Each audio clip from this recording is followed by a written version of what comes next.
As we've all seen it in the past few weeks, the widespread damage and chaos the storms have caused all across our state. The storms killed at least 21 people across California by fallen trees and flooding. The price tag for all the damage reaching upwards of $1 billion. All of that prompting the president to amend his California disaster declaration to help cover the cleanup cost of up to 100% for 2 months. We were there on the ground when the president landed this afternoon in Santa Cruz County to start his tour. CBS 13's Madison Keevy has more on his visit. When President Biden walked through the heartbeat of Capitola here in the village, this is the kind of damage that he saw. This is the floor to a restaurant that's typically bustling with business. Now there's a gaping hole covered with plywood so the president could walk through and see for himself what this community is now working to rebuild. The water was so powerful, it pushed a hole through that wall. The floors are gone, and part of the wall is too. The strength of water and wind battered this Capitola staple.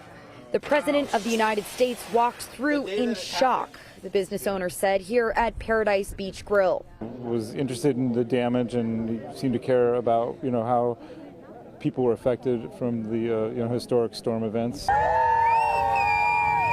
Capitola residents gathered to get a glimpse of the president and shared what it meant that he came at all. For him to come out and support us means a lot for the community. Conversations with business owners and his remarks this afternoon came back to the impacts of climate change. The owners of Paradise Beach Grill say the president listened as they walked him through the damage, hopeful to reopen by April. He was very impressed with Mother Nature. Yes, what water can do.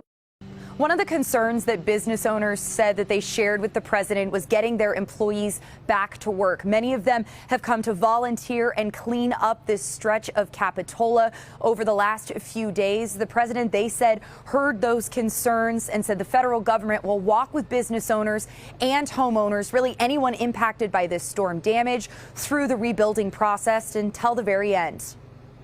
Madison, thank you. Now, during his speech, the president mentioned that while we are still seeing the damage across the state, we will only see more as the waters recede, saying there needs to be changes when it comes to infrastructure. Listen.